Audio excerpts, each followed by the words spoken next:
Se você pegar as 10 maiores tarifas de água do Brasil, das empresas, as 9 primeiras são de empresas privadas. Privatizar o saneamento significa limitar o acesso. Por quê? Porque o negócio do saneamento, ele tem um padrão de atendimento. Fora desse padrão, as pessoas não conseguem ser atendidas. Esse é o Cena Rápida, um espaço onde desenrolamos ideias para inspirar seu corre. Cena Rápida.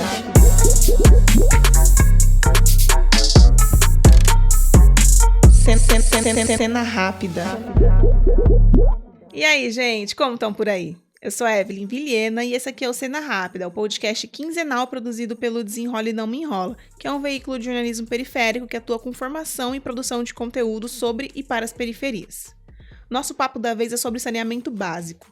Como e por que tornar privado um serviço essencial interfere em diferentes áreas da nossa vida. Para essa conversa, chega com a gente a Helena Maria, do Sindicato dos Trabalhadores em Água, Esgoto e Meio Ambiente do Estado de São Paulo, e também a Renata Furigo, coordenadora-geral do Observatório Nacional dos Direitos à Água e ao Saneamento. Quem inicia esse papo é a Helena, que é moradora de Guarulhos, trabalha há 36 anos na Sabesp e é vice-presidente do Sintaema. Ela começa contando o que é o Sintaema. Bora lá desenrolar esse papo? O Sintaema, ele começou como uma associação, né, de trabalhadores em empresas de saneamento. Depois ele virou um sindicato e faz várias décadas, né, que a gente tem esse sindicato, já vai fazer acho que 50 anos, se eu não me engano, o ano que vem, e sempre na luta e na defesa dos direitos dos trabalhadores. E dos últimos anos para cá a gente tem feito a defesa do saneamento público, né? Porque já faz alguns anos que os governos que a gente tem tido aqui em São Paulo tentam privatizar. No Sintaema, que é o Sindicato dos Trabalhadores em Água, Esgoto e Meio Ambiente do Estado de São Paulo, a movimentação é por melhores condições de trabalho dos funcionários do sistema de saneamento, mas também atuam de forma conectada com os direitos da população quando se trata do acesso à água. O Sintaema, junto com vários movimentos sociais, organizam manifestações e pressionam a gestão pública nesse contexto de um saneamento básico público, justo e para todos. A Helena traz alguns exemplos sobre como funciona o corre do Sintaema.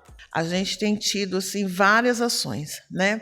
Por exemplo, ações de protesto na frente da Alesp, a gente fez protesto na frente da Câmara Municipal, a gente, semana passada, foi em frente ao Palácio da Justiça fazer um grande ato com os movimentos sociais, inclusive, que levamos lá uma ação de inconstitucionalidade. Aliás, nós temos várias ações de inconstitucionalidade. Nós temos ações contra o PL, que foi aprovado na Assembleia, porque não tem que ser um projeto de lei, teria que ser uma emenda à Constituição, uma PEC, porque a Constituição estadual, ela reza que a empresa de saneamento básico tem que estar sob comando acionário do Estado. A nossa luta, além da corporação, né, além de ser corporativo, é também pensando na população de São Paulo, porque o saneamento não é só levar uma água tratada, nem afastamento do esgoto. É saúde. Então, as populações mais periféricas, mais distantes, vão ter, com certeza, um problema sério a partir do momento que você precariza o saneamento, que você entrega na mão de meia dúzia de investidores que só vão comprar as ações para ganhar dinheiro. Nessa perspectiva de empresas privadas que estão preocupadas com o lucro que vão ter no final do dia, a Helena aponta algumas coisas interessantes de se pensar quando se fala em privatizar uma companhia de saneamento básico, e isso a partir do exemplo da Sabesp em São Paulo. O saneamento, né, ele é uma saúde preventiva. A Sabesp, quando ela leva água tratada e faz o afastamento e o tratamento do esgoto, ela não está só levando água na sua casa, ela está levando saúde preventiva, né? Existe um estudo da ONU que diz que cada R$1 investido em saneamento, você economiza R$5 na saúde. Então, tudo isso tem que ser levado em consideração. As tarifas sociais, as tarifas vulneráveis, né? Hoje elas prestam um serviço social muito grande para a população. E a gente sabe que com o aumento de tarifa, com certeza, quem vai sofrer mais é a população periférica, é as donas de casa, que hoje já sofre com falta de emprego digno, com falta de uma educação, com falta de uma saúde, e agora pode correr o risco também de sofrer com a falta de saneamento, porque a empresa privada ela vai privilegiar as áreas onde tem retorno. Aonde não tem retorno, né, de lucro, ela não vai beneficiar essas áreas. Então, a gente pega aqui em São Paulo, Jardim Ângela, né, cidade de Tiradentes. Você acha que eles vão investir lá, sendo que lá a maioria das tarifas hoje é tarifa social ou tarifa vulnerável, que vai levar 50, 100, 60 anos para ter retorno daquele investimento? O capital não faz isso, né? O Estado faz, e faz bem feito. Tanto é que a empresa hoje tem lucro, né? Mesmo mantendo as tarifas, mas a gente sabe que o capital privado ele não vai fazer essa acessibilidade para as pessoas mais periféricas do entorno da cidade. Outro aspecto que o Sintaema pauta e a Helena reforça é sobre o saneamento estar conectado com diversas políticas públicas, como a habitação. A Sabesp, por exemplo, aqui na capital de São Paulo, ela tem um alto índice de cobertura de saneamento.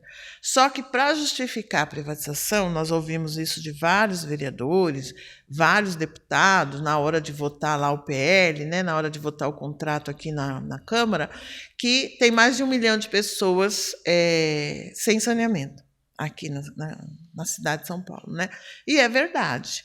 Mas por que não tem saneamento? Porque a prefeitura não tem política pública de habitação. Aí o que acontece?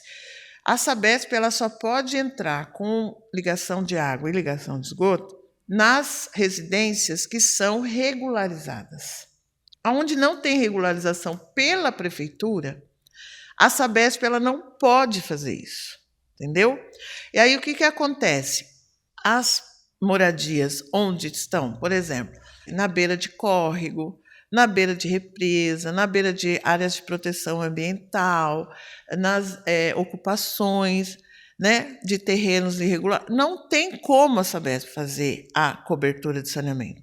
E eles usam isso para justificar que, depois de privado, a empresa privada vai fazer essa regularização, que a gente também não acredita, porque enquanto você não fizer a regularização das moradias, isso é impossível de fazer, a não ser que eles mudem, né, a legislação municipal. Então, mais um motivo aí para a gente, uma coisa que eles mentem para a população, né, para justificar a privatização. E guardem esse ponto aqui sobre habitação, que a gente volta nisso logo menos, tá? Porque além desses pontos colocados pela Helena que envolvem saúde pública e moradia, pensando nas consequências de tornar privado um sistema de saneamento, também tem os resultados disso para quem trabalha nesse sistema. Bom, para os trabalhadores, eu vou dizer para você que é um desastre, né? Um desastre porque são trabalhadores que têm 10, 15, 20, 30 anos de empresa, que têm um acúmulo de trabalho, né, de conhecimento técnico sobre a questão do saneamento, e com a privatização e com a falta de investimento, né, na reposição de mão de obra, o que está acontecendo? A gente está perdendo esse conhecimento. Cada trabalho, por exemplo, do ano passado para cá, saíram mais de 2.000 pessoas, em torno de 2.000 pessoas. Esse conhecimento que essas pessoas estão levando embora não está sendo repassado para ninguém, né? E aí você pega o exemplo da Enel. A Enel hoje dá um problema no centro da cidade e não tem ninguém para consertar. Não tem ninguém que conhece, não tem ninguém que sabe o que fazer. Tanto é que ficou aí, quase 15 dias, 20 dias sem energia elétrica, o centro de São Paulo. Pensa isso na proporção do saneamento. Pode ser a mesma coisa. E o que aconteceu com a Enel? Ela demitiu, ela precarizou, e aí, se fizer isso no saneamento, pode causar um grande problema. E os trabalhadores também ficam numa incerteza muito grande, porque ninguém sabe o que vai acontecer a partir do momento da venda das ações. Vendeu as ações, vai acontecer o quê? Vai manter o quadro? Não vai. A maioria das empresas privatizadas não mantém, né? Pode demorar 1, 2, 3 anos, mas eles acabam abrindo PDI, abrindo demissões voluntárias, pelo menos é o que a gente viu na SEDAI, é o que a gente viu na Eletrobras, né? E acaba demitindo esses trabalhadores. E aí o que vai sobrar? Né? Vai sobrar o quê? Empresas terceirizadas que não têm conhecimento técnico, que não têm acúmulo profissional, e a gente corre um sério risco aí de ter um desabastecimento, de repente, né? Se não tomar cuidado e se não tomar as devidas precauções para que isso aconteça. O Sintaema ainda reivindica sobre a qualidade da água até ela chegar às nossas casas com o saneamento sendo privatizado. A Helena aponta como a qualidade e a distribuição também podem ser impactadas. Porque eu não sei se todo mundo tem esse conhecimento, mas São Paulo não tem fontes de água. O principal sistema dela, que é o Cantareira, a água vem de Minas, né? Então a gente traz a água lá de Minas Gerais, passa por Vargem, Piracaia, Joanópolis, aí vem descendo por Nazaré, Mairiporã, para chegar aqui no sistema Cantareira. Ele é bombeado para ultrapassar a serra da Cantareira ali, aí chega a água 33 metros por segundo, é bombeado, né? Chega no Guaraú, Guaraú trata a água e aí sim a água é distribuída por gravidade para todos os reservatórios que a gente tem aqui, principalmente na Zona Norte. Então é um processo, né, muito, vamos dizer assim, muito cuidadoso ali, que né, prevê uma série de situações. E a gente tem, por exemplo, um laboratório só para verificar a qualidade do material que é usado em tratamento, né? Se aquele material não tiver a qualidade necessária, simplesmente é descartado aquele material. Então, é um cuidado, né, todo. Tem um laboratório só para fazer, por exemplo, a testagem da água, né? Então, é todo um cuidado. Agora, quando vai para a iniciativa privada, a gente sabe que nem sempre tem todo esse cuidado, toda essa situação. Eles vão priorizar o lucro, né? O mercado funciona dessa forma. Agora que a gente já se inteirou sobre o trampo do Sintaema e algumas visões que norteiam as ações do grupo, a gente vai ouvir a Renata Furigo, que é engenheira civil, atua no setor de saneamento básico e planejamento urbano na Prefeitura Municipal de Mojimirim, a partir do Serviço Autônomo de Água e Esgoto de Mojimirim, que é no interior de São Paulo, e a Renata também é coordenadora geral do ONDAS, que é o Observatório Nacional dos Direitos à Água e ao Saneamento. De uma maneira geral, a privatização do serviço de saneamento, ela cria esse alto risco de exclusão do serviço de saneamento, né? Então, no Brasil, nós temos um déficit de atendimento, principalmente de água e esgoto, né? De abastecimento de água e muito mais de coleta e tratamento de esgoto. E essa solução mágica que o neoliberalismo impõe, né, que é a privatização dos serviços, divulgando, né, assim, defendendo que isso vai aumentar a eficiência, ela não se traduz na realidade, né? Ela não se justifica, porque em nenhum lugar do mundo foi com a privatização que os serviços foram universalizados, né? Na Europa, os serviços foram... Primeiro eles eram públicos, aí eles foram universalizados, só depois disso eles foram privatizados, e o movimento que acontece hoje, depois de 30 anos de neoliberalismo, é que o resultado da privatização não se justifica para a sociedade. As tarifas aumentam, a qualidade dos serviços cai, né? E então o movimento hoje na Europa e nos Estados Unidos também é de reestatização, né? De retorno para as mãos do Estado. E vocês lembram da fala da Helena sobre o tratamento da água até ela ser distribuída e todo o processo de cuidado que isso pede? Então, esse cuidado se relaciona ao tratamento do esgoto também. E a Renata compartilha um exemplo disso. Por exemplo, o que está acontecendo na Inglaterra hoje é que a empresa que foi privatizada na época da Margaret Thatcher, né, 30, 40 anos atrás, ela largou, assim, o tratamento de esgotos passou a não ser mais interessante para a empresa para fazer, porque ela gastava mais, aquilo onerava mais o serviço do que ela pretendia, do que ela tinha no plano dela. Então, ela passou a tratar com menos qualidade ou não tratar os esgotos.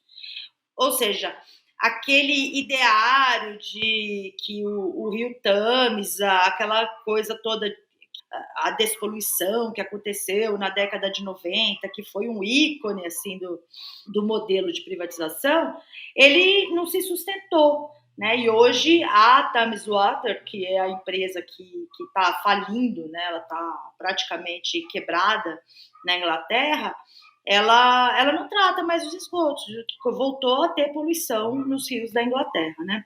E esse cenário de privatizar os serviços, onde o que prevalece são os interesses das empresas, também tem exemplos no Brasil. No Rio de Janeiro, com a privatização da SEDAI, onde 4 empresas lotearam o estado do Rio de Janeiro, né, dividiram o serviço entre 4 empresas, os contratos de concessão, eles limitavam em 5% a quantidade de tarifas sociais sobre o volume de recursos que era esperado naquela concessão. Olha, 5% da população tem direito à tarifa social.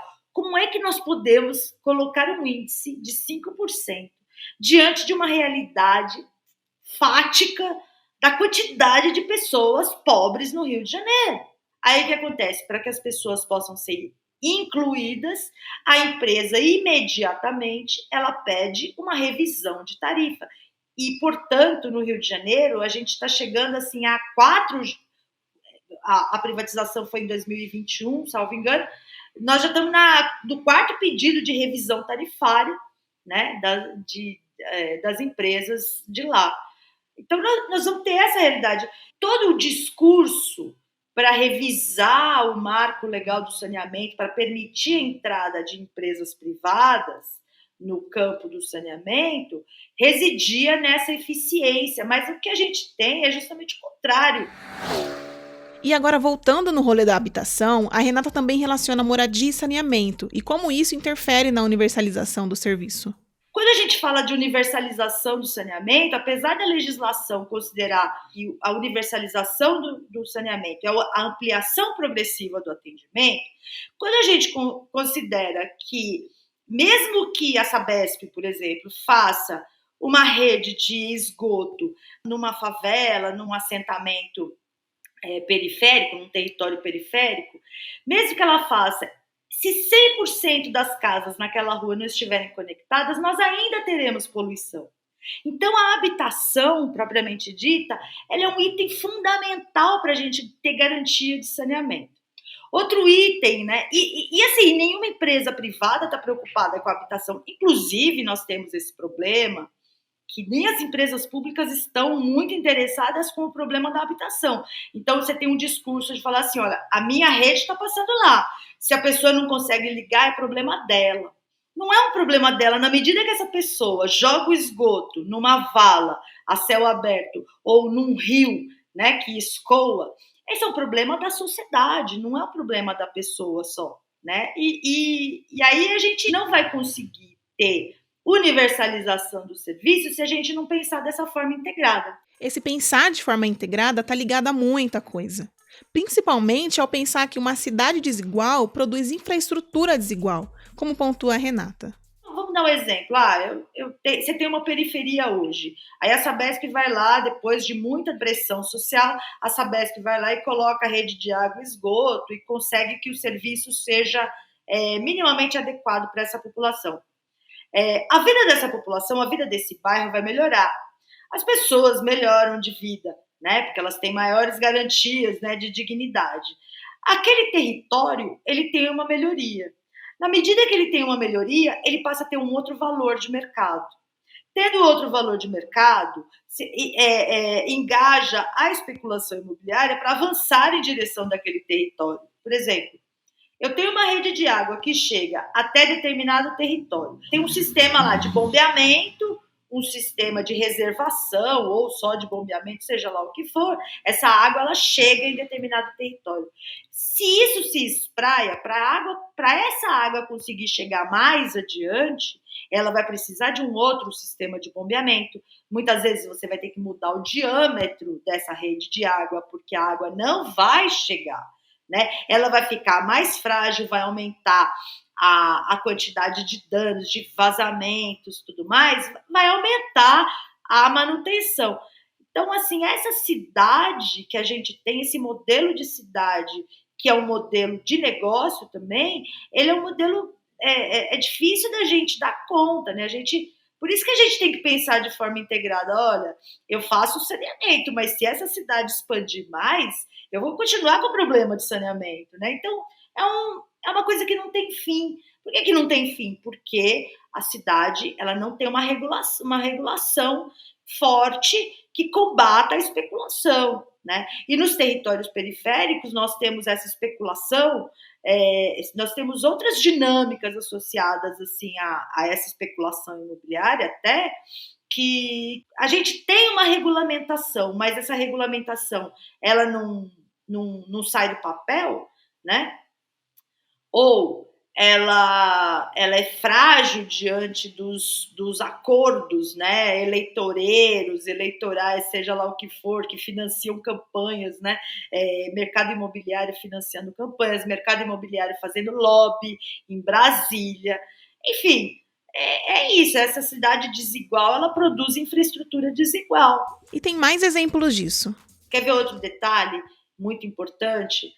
Uma companhia de saneamento, um serviço de saneamento, quando uma pessoa que mora numa favela, né, num território periférico qualquer, essa pessoa vai pedir a ligação de água, a companhia de saneamento pede o comprovante de propriedade do imóvel. Aí eu te pergunto, o que tem a ver propriedade do imóvel com direito à água e ao esgotamento sanitário? Tem absolutamente nada a ver, não pode interessar o serviço de saneamento quem é o proprietário daquele imóvel. Não faz o menor sentido.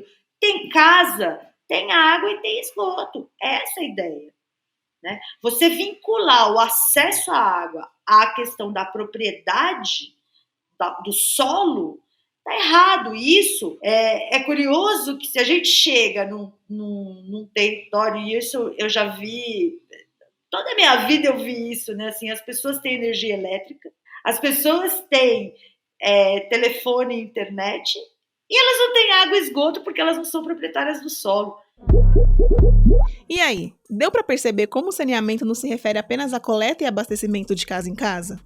O tempo todo a Helena e a Renata apontam a ligação desse serviço essencial com várias outras demandas.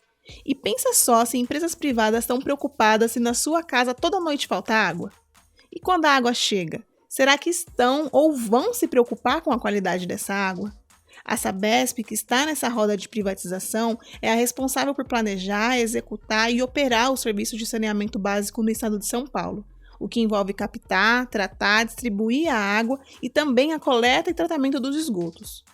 A Renata traz que a Sabesp não opera no modelo mais incrível, que tem sim questões, mas enquanto ela tem um caráter público, é possível reivindicar e cobrar essas melhorias. Mas se o saneamento vira modelo de negócio, adivinhem quem sai perdendo e quem ganha com isso. E ela também comenta sobre tornar o serviço privado ser a mesma coisa que limitar o acesso. Acesso que já é muito difícil e às vezes inexistente para muitas pessoas. E tem mais sobre esse papo nas redes do Desenrola e em vídeo com a Helena e a Renata. Essas particularidades, né, associadas a algumas outras, fazem com que o saneamento ele seja de ter um tipo de interesse, uma essencialidade que não dá para você simplesmente colocar na mão de um serviço privado que visa lucro e que vai dispor do serviço conforme o investimento que ele tem interesse de se fazer.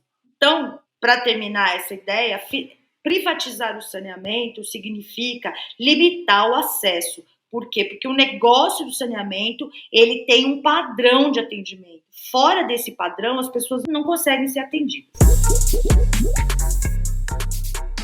Para quem chegou até aqui, fica o convite para assistirem os cortes em vídeo das entrevistas com a Helena e com a Renata lá no Instagram do Desenrola. É só procurar por Desenrola _ ou acessar através dos links aqui na descrição.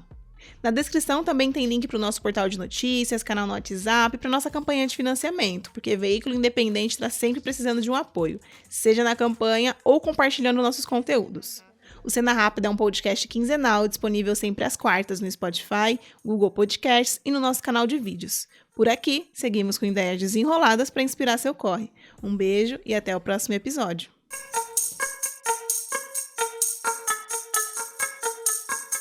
Cena rápida.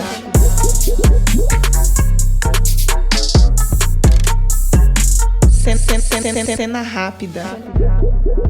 Roteiro, apresentação e entrevistas por mim, Evelyn Vilhena, distribuição por Thaís Siqueira e Samara Santos, produção audiovisual por Pedro Oliveira, identidade visual Flávia Lopes, vinheta e edição por conta do Jonas Rosa. Esse episódio teve apoio da 8ª edição da Lei de Fomento à Cultura da Periferia.